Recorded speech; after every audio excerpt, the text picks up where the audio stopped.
I know I can kill. Does truth exist beyond the gates?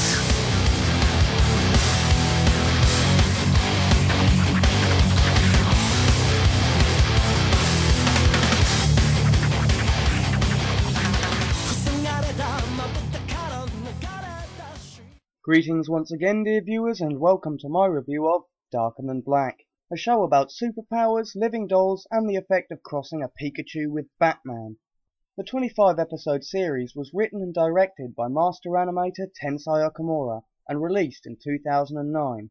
The world is set in the mean streets of modern-day Tokyo, where a strange phenomenon known as Hell's Gate has appeared, leading to the emergence of emotionless superpower-wielding killers known as contractors, and even more emotionless psychics known as dolls. The story follows the life of a mysterious masked contractor known as the Black Reaper, an underground assassin in the employ of the creatively named criminal organization, the Syndicate, and the struggles between various factions vying for power and control over Hell's Gate.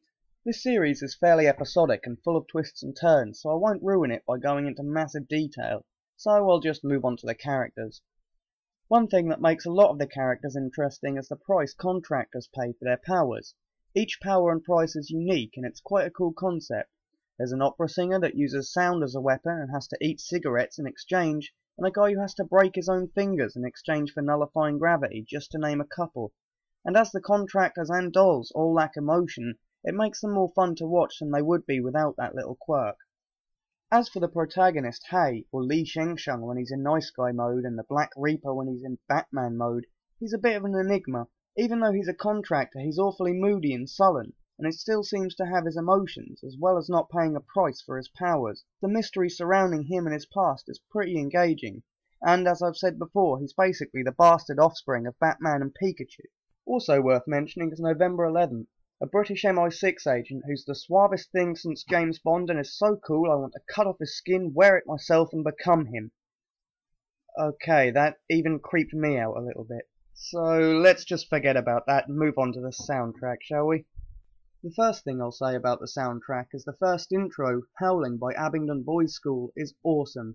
It fits the series perfectly and is easily one of my all-time favourite J-rock tracks. The background music is nothing really special, as it's not used to build tension or set the mood as much as it should do. The exceptions to this are A, the song that play during the many action scenes that fit well and add more intensity to the fights, and B, the song Yin no Piano by Yoko Kanoko, a truly beautiful song that for me is just too moving to describe without blubbing like an infant with colic. Now, normally if a show is set in Japan with an almost completely Japanese cast, I'd watch the subbed version. However, I fell in love with the dubbed version of this show and couldn't imagine watching it any other way. The performance by Jason Liebert as Hei and Kent Williams as the talking cat Mal is brilliant and made it so much more entertaining and engaging to watch. Time for me to talk about the animation. This series was animated by Bone Studio, and as far as I've seen they never really do a bad job. Although the series is now 4 years old, it's still up to scratch in terms of animation. The colour palette can be a bit dull at times, as being set in an urban metropolis doesn't leave much room for wild scenery or breathtaking vistas. However, it's fairly realistic, and as the series is quite bleak, it can be forgiven that the colour scheme kind of follows suit. This is largely an action series, and the action is done very well. The characters' movements flow nicely, and the fire and explosions that seem to happen on a regular basis are well animated. I also particularly like the blue glow of synchrotron radiation that appears around the contractors when they use their powers. The character design is decent, and they've somehow managed to match up the looks of each character with their personality, be it the "I'm a dangerous shady guy with a dark and mysterious past," or the "I'm an uptight career woman who at first seems frigid but is actually a wildcat in bed," and let's not forget the "I work for the good guys but you can tell I'm a bad guy 'cause I wear gloves and have sideburns." Yeah, I know I said I wouldn't do any more impressions, but I lied. Sorry about that. Well, let's just forget all about it and move on to the summary, shall we? Now then, what did I think of this show? You may have noticed I used the word favourite quite a few times, and so I should have, as this is one of my favourite anime series.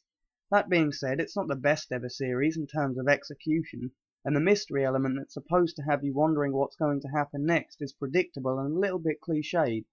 But the animation is solid, the soundtrack goes between forgettable and amazing, the characters are unique and endearing, and the plot and premise is original and well written.